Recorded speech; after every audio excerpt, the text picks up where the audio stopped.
Hi folks, and I've got myself a little bench grinder from ToolMania. So let's have a look on how good that is. So first of all, we're going to get it out of the box. We'll look at a few things and then we'll spin it up and try a few things with it. Alright, so first of all, there's an instruction manual as always. And then there's this flex cable that comes with it. A little bit what you would find on your Dremel. So on the front, you can put bits or a little grinding disc on it, and on the other side, you connect it to the mill. But we'll look at it and we're going to try it out. I think this is quite neat. And then we have a little bag with all kind of attachments. So you have to put some stuff together, not a lot. You know, it's some guards and that's basically it. And then finally, we've got the magic machine. And here it is, a small DG75B. This grinder is 120 watts, as you can see, so that's not a lot, so you got to be careful with this. And it can rotate between 0 and 10,000 RPM. At least that's what it says, but we'll find that out in a few minutes.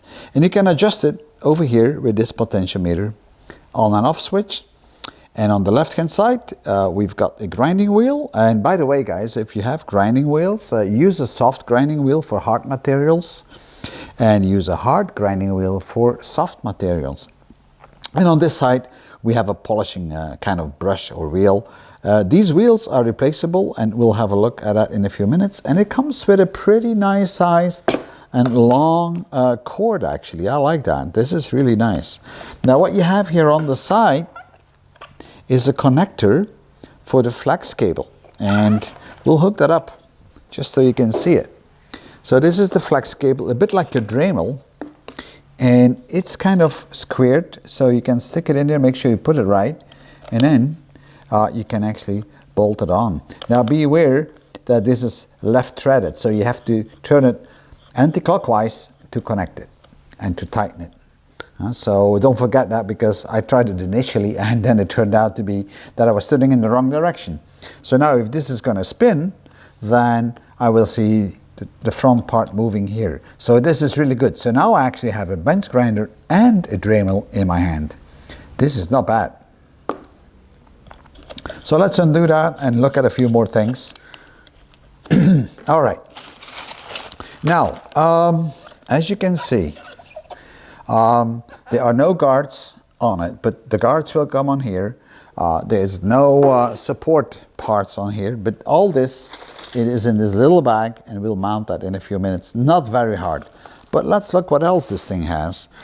In the back, or on the bottom, you have these suction naps, rubbery feet, so that makes it stick to a surface, so it doesn't jump around.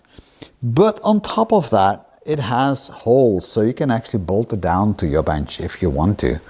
So these are all the things I've seen so far. So now the first thing we're going to do is to put all the parts up, connect it together, and then we'll spin it up and see how it works. These are all the parts that come with this little grinder, and you have protection, and then you have the supports in the front here, so we'll need to fix all that to the actual device. I laid it out so you have a pretty good view on how and what parts are going where. It comes actually with a couple of tools. I found these tools always a little bit funny. You know, I call those tools typically Mickey Mouse tools, but okay, that's what it is. But then again, it doesn't really matter, because I think we all have tools ourselves at home, so you don't need to use those. But if you don't have tools, they will work and do the job for you. So the first thing we're going to do is to install these supports here, and that's going to go on like that. So we'll bolt it on with this bolt here. So you can use those tools to tighten up these bolts, but I will use my own. But now let's look over here what we need to do here. So this is going to go on like this. It's very much the same way. Stick the little screw through it, put a washer up, put a locking washer up. These are the little ones, because you need to do that because you're going to have quite some vibrations. All right, and then we do the top part, and that shouldn't be all that hard either. Again, Mounting the protection is easy. It's a piece of plastic. You put the long bolt through it like this, through this metal bracket here, a big washer, the locking washer, and then tighten it all up. And you can tighten it the way you want. And then, of course, that is all you need to do with it. I don't tighten it too hard because I still want to be able to move this around wherever I need to have it. Once you have it in the right place, you can even tighten it even more. But you see, I don't use any force on that. And of course, the bracket itself, which fits onto the little bench grinder, has to be tightened up as well. For that one, you use a Phillips screwdriver on this side, and on the other side, you will use a socket and a wrench, basically. And that should be it. Very easy, guys. Everybody can install this. Nothing special. So, let me tighten that up.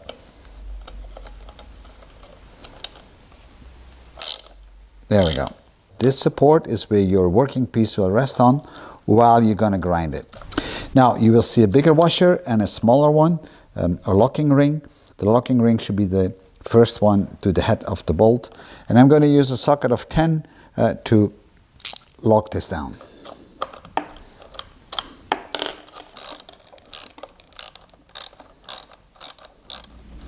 And you want to tighten this pretty well. There we go. There is one thing you need to pay attention to, is that the gap between the grinding wheel and the support is no more than 1 to 1.5 millimeters, because otherwise, if you're going to start grinding your tools or whatever, it may actually slip in between, and you don't want that to happen because that's nasty. We have it now fully assembled, and let's give it a try and turn it on. I'm going to reduce the RPMs on the knob to the minimum by turning it counterclockwise, and let's spin it up and see what it does. But before we do so, remember, this is only a 120 watts machine, and it's supposed to be spinning between 0 and almost 10,000 RPM. So let's start it.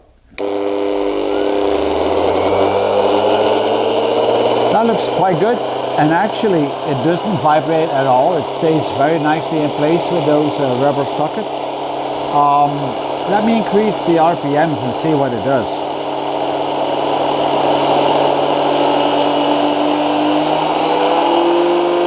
That seems like it's going up to about 10,000 RPMs.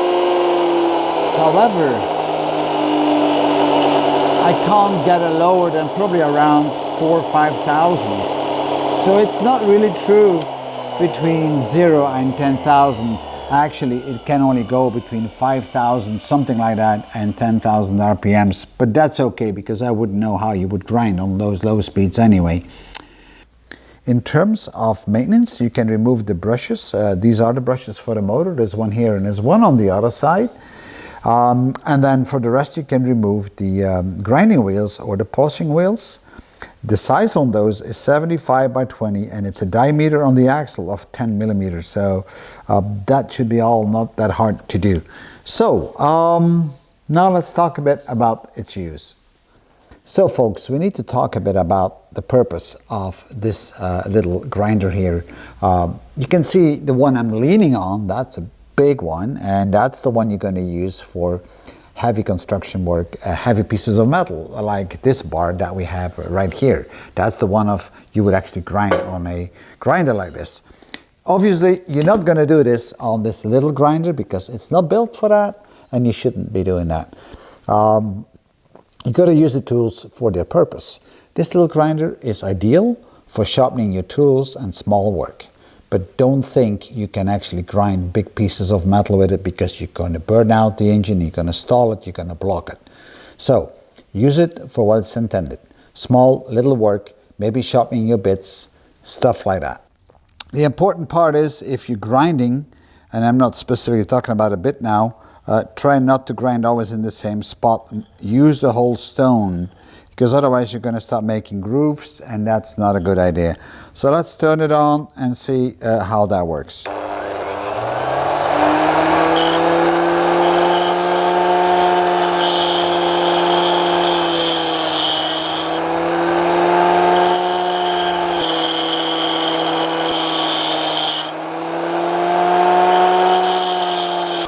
Well, that works pretty good. Now, of course, this is not the way to sharpen a bit, but I just wanted to show you that on how good That little bench grinder can do the job, and I think it does it all right.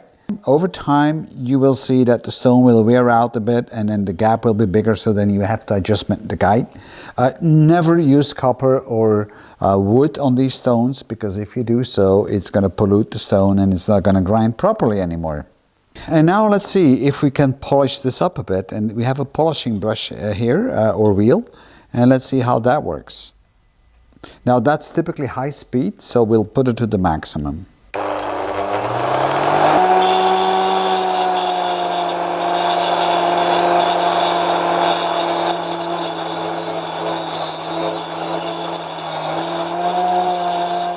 That is really smooth and it works pretty good. You could see that the engine or the motor didn't really have a lot of issues with it, although I did push it a little bit. So again, but I kept in mind that this is a small grinder. It doesn't really get warm. It feels still all right. So now let's see if we can get this bolt cleaned up a little bit.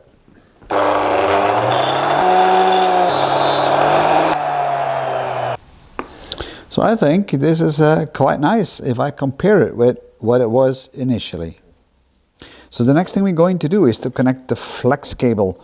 Now inside you have kind of a spiral, and you got to make sure it's pushed down properly so that the front head, you see, here's the front head, that it turns, because it can slip out. See, look, if you take it out, it doesn't work anymore. So you got to make sure that that's fitted in nicely. Now, what I would do, if I was you, I would pull this out completely, and you can, and I would grease it up and then put it nicely back. It will help in the longevity of it. It's not really greased inside, so that is something I will do on mine. So let's hook it up, and it's not very hard. You see that the socket is square, so you got to make sure that this is fitted nicely. Push it against it. And now, lock it in place. And remember, this is left threaded, so you need to turn it anti-clockwise to lock it up. There we go. And now, I actually have what we call a Dremel. And look, see it turning? Great. Now, I can put anything in here between 0 and 4 mil. That's the maximum diameter of the hole here. So let me get something and we'll try something out. So we're going to cut a piece of this tube with this little tool here and see how it goes. I'm going to use a disc that I have from a Dremel, and we can just slide it in here. Should be no problem. Now you will see a little tool like this that comes with it, and there's a hole on this side. See that? That's where you need to block it.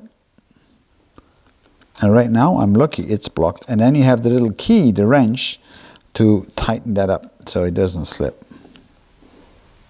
So I'm going to tighten it up counterclockwise so that is fixed.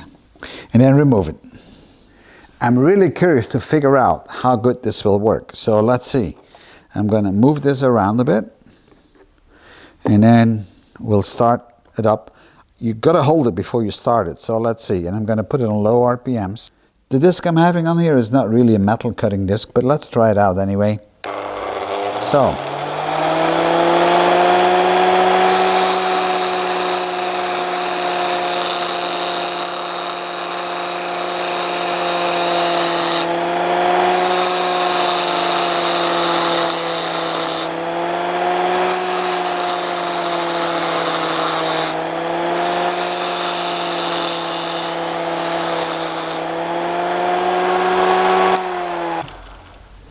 And as you can see, you can actually cut through pretty thick metal tubes with this, although this is not the whole purpose, but I just wanted to try it to make sure it does work.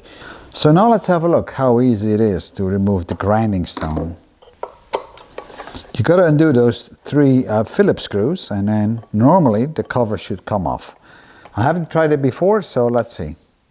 Now this side is a bit special because of the special attachment here. There we go. Very nice. And all you need to do now is actually undo it. But pay attention that left and right are different threaded. So on one side you have to turn left, and on the other side you have to turn right. I typically undo the other side as well, so I can hold it by the axle. Just want to show you the other side. See, this is a bit different, and this is the left threaded side, and this is the right threaded side. So you can see that this side doesn't have this little extension that we have on here, because that part is for the Dremel. So let's see if we can get this off. Taking it off is pretty easy. I'm using some keys, and as you can see, this is left threaded. So normally you would expect turning it clockwise you would tighten it up, but not in this case. That's not the case. And now here we go. You can take it all nicely off. There we go. So, and now you can replace the part. Now let's have a look on the other side.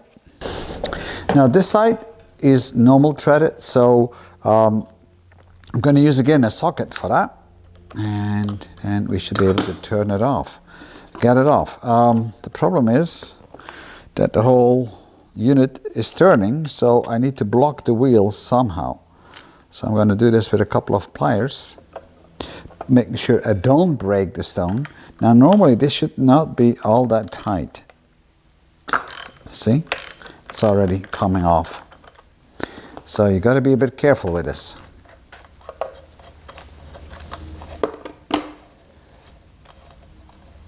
It's coming off nicely.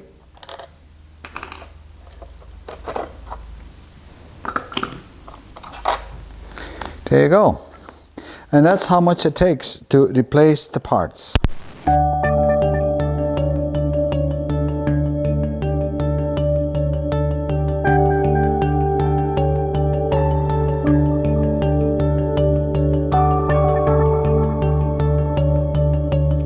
So folks, we came to the end of this video, and I think that ToolMania has put up on the market a very good little grinder. I think it's perfect for grinding your bits and shaping your tools a bit, even small metal work, but don't expect it to be able to deal with large, big pieces of metal to grind, because for that you're going to need a big grinder, as I've shown you. But overall this is good because it also brings at the same time a Dremel-alike tool with this flexible cable, really good stuff, and it feels really solid as well, and it's protected with this spring here. But don't forget to grease the inside drive shaft, because that was not greased on mine. So that's something you really should do, because it will contribute to the longevity of this. And for the rest, I think this is a great little piece of kit to have in your workshop for small work. This one that I got, it had a small little problem, and I have to be honest with that. The bottom, this one, came off. Actually, it wasn't fixed. But again, that's not a big deal. It's just a little bit of glue, and it's back on there. It's not that it was broken or anything like that. But that's about the only thing I can remark on this one. I think this is really great value for the price it costs. So thank you for viewing, and I hope to see you again in one of my next evaluations. Bye-bye.